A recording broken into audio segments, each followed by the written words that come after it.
Hello বন্ধুরা, আপনারা খেতে বসেছেন গো। দেখুন আমার বাগানও গোছানো হয়ে গেছে। আমার ছোট্ট হেঁসেলের ছোট্ট মেনু। আজকে ঝড়ের গতিতে আমি রান্না করেছি, 1 ঘন্টার ভিতরে সব কিছু কমপ্লিট করে দিয়েছি। হ্যাঁ, এতটাই কাজ ছিল, রবিবার ছুটির দিন, তাও কাজে শেষ হয় না, অনেক কাজ থাকে পড়ে। 1 সপ্তাহের কাজ আমি রবিবারেই করি।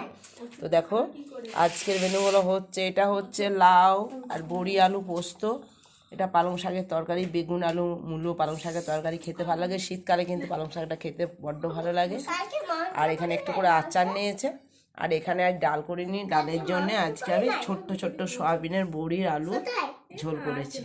এই দেখো সব সাজিয়ে নিয়েছি। আজ আর ডিম খেতে হবে না।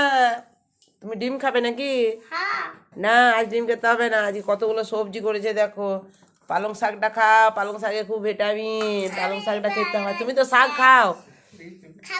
হ্যাঁ খাও, সয়াবিন বড়ি দিয়ে ওরা ডিম খাবে। ডিম খেতে হবে না প্রত্যেকদিন, রোজ রোজ ডিম। হ্যাঁ দেখো আমার হয়ে গেল সব বাগানে গোছানো। এটা লে, এটা রিঙ্কুর, এটা বুনির, এটা দিয়ায়, ওইখানে দিয়ায়, আমাকে লিখতে হবে না নাকি। ঠিক আছে বন্ধুরা, তাহলে আমার এই ছোট্ট হিসেবে একটা ট্রান্সফার হয়ে গেল থালা। ঠিক আছে, ও বাইরে খাবে। তো ছোট্ট হিসেবের ছোট্ট মেনু যদি ভালো লাগে অবশ্যই লাইক কমেন্ট করবেন আর ভিডিওটা দেখবেন। এখানেই রাখি, সব খেতে বসে গেল। আর দেখো রাজেশ্বরী খাচ্ছে, এরাও খেতে বসবে।